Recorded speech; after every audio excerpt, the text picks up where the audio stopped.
உலகம் இந்த நாட்களிலே அநேக பாவத்தினால் நிறைந்து போய் இருக்கிறது. பரிசுத்தம் எல்லாம் ரொம்ப கம்மி தான். ஆனா இப்ப பாவம் தான் தலைவிரித்து ஆடுகிறது போல உலகத்துல அவ்வளவு தூரம் காண்பிக்கப்படுகிறது.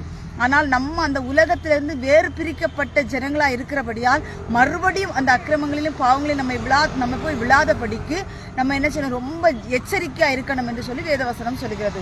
அதே மாதிரி 2 கொரிந்தியர் 7:1 இப்படிப்பட்ட வாக்கு தத்தங்கள் நமக்கு உண்டாயிருக்கிறபடினால் பிரியமானவர்களே, மாமிசத்திலும் ஆவிலும் உண்டான எல்லா அசுசியும் நீங்க நம்மை சுத்திகரித்து கொண்டு பரிசுத்தமாகுவதில் தேவ பயத்தோட பூரணப்படுத்த கடவோம் அப்படின்னு சொல்லி வேதவசனம் சொல்கிறது.